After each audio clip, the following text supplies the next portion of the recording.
guy, but No, they lied. Well, that guy was really him. This guy is really this man. That's that guy. That's he really lived. Caesar Borgia. Okay, so the true story of Yahweh Shah. Yeah. All right, the true story of Yahweh Shah was taken and mistransfigurated. No, see, into this guy. No, they painted that image of him. They painted in the 14th century. Well, they painted that. The story's been messed up too. Yeah, it's in the Bible. It talks about in the Bible how they use this painting. Yeah, they make an image into the beast and give it life and all that. And Romans, also in Romans 20, chapter 1, verses 22 through 24, they tell you that they changed the image of uncorruptible guy into the corruptible man. You know what I mean? And he was corruptible. This man was a pedophile. He was a homosexual.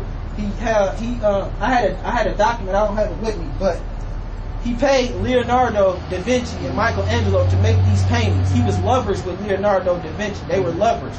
He had two other brothers. You know what I mean? His one brother was married, and he and the second oldest brother would have sex with their brother's wives. You know what I mean?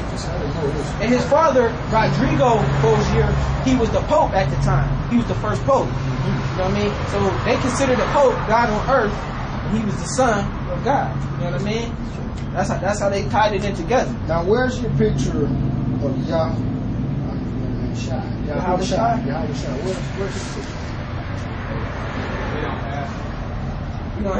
We just have the description. I was gonna give it to you right here. But in the Bible, look, I'm gonna give you the description of it.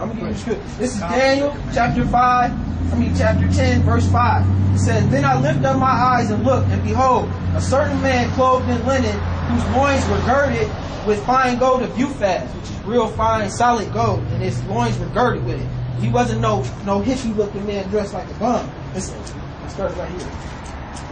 This says, his body, I looked up my eyes and looked, and behold, a certain man clothed in linen, whose loins were girded with fine gold of Uphaz.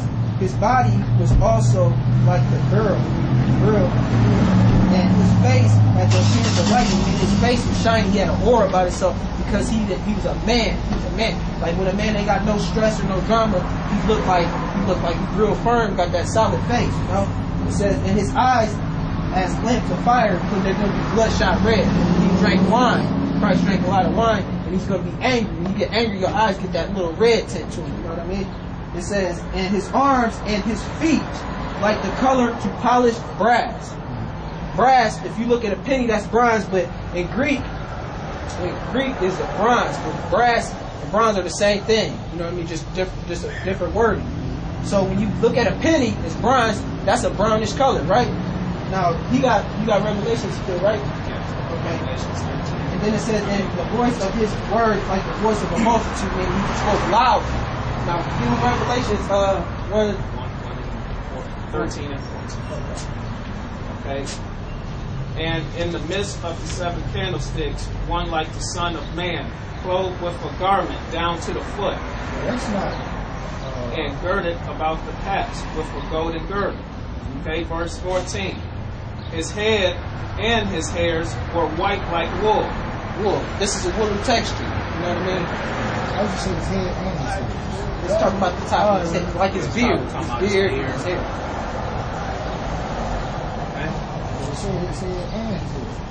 It's talking about the texture of his hair, though. You know what I mean? It's not talking about his face.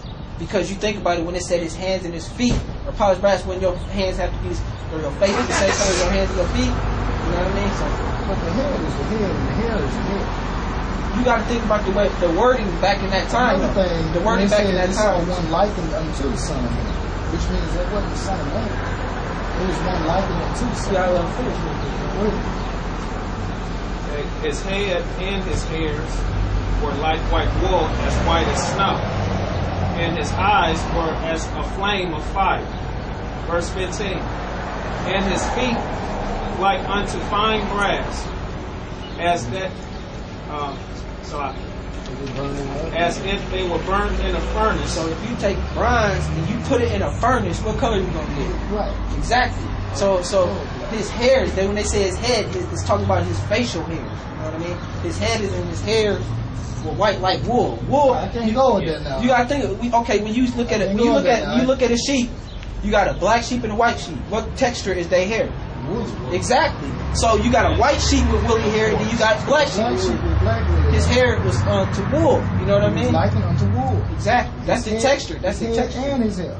That's his texture. No, they ain't say his face. It said his head. Black His men head. get old now, just like men get old now. You see black men with real white hair and they still black. Yeah, that's exactly. Like, I'm saying what I'm hearing. Hair tone there's white. no. Have you seen a white man? Have you seen a white man with woolly hair, like woolly white hair? No, they look like Kenny Rogers.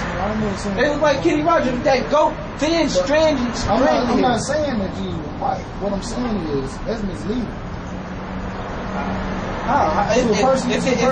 If it's describing his hands and his feet, like brass burning in the oven, it's gonna so if your I hands, get a picture like that. When you saw it describing his hair was white, then his feet and hands was brass and what else colors? His eyes were red. You know that's a given right there. My eyes are red right now. A black man. Yeah, black men. That's Our a eyes. black man. That's You know what I mean? That's a black man. Our eyes are. Is that King James? Yeah, it's King James. It's King James. It's just the 1611. It got the Apocrypha in it. So that's why it says that. Yeah. But you know what I mean? That's what you are looking for when you return. People gonna be looking for this man when you return. They gonna be looking for a man like that. Now here's another question: How do y'all really expect to get black people to learn and take time to listen to what y'all saying? It's on, the Most High chooses those who have ears, let them hear, like the scripture said. What y'all saying is Truth pretty much accurate. It's truth for the scripture, yeah. Pretty much accurate without the just like that. Without the anger. That last painting right there, you know what I mean? That's prophesied in the book of Daniel. You know what I mean? But see, we was out here yelling early. We was out here yelling early, lifting up the voice. But you know, I know our people, they hard headed. You know what I mean? They're hard-headed, stiff-necked people, just like the scripture says. They are stiff-necked people. We get shy too. Exactly. So I mean, but I have wanted to do something like this, but I know how we get. So I'm thinking. I mean, because this is what y'all. Right, okay, this is what y'all been doing. This is what y'all been doing. This is the work. This is the work. Y'all been doing this for years. I'm talking about as a whole. This like the whole congregation. Y'all been doing this for years. I'm talking about not in Alabama, all across the state. Yeah, we all over now. It's all over now. It's all over the world. So he got the how did you get recording it? It's gonna be on YouTube. You know, if you want to watch it. I'm gonna see. I'm gonna be looking for to see if I was on that. But what I'm saying is, how do you? I mean, if you care about your people, right? That's right. All right. How did you get into this? I came into the knowledge because the Most High revealed it to me. Who? The Most High. See, same things.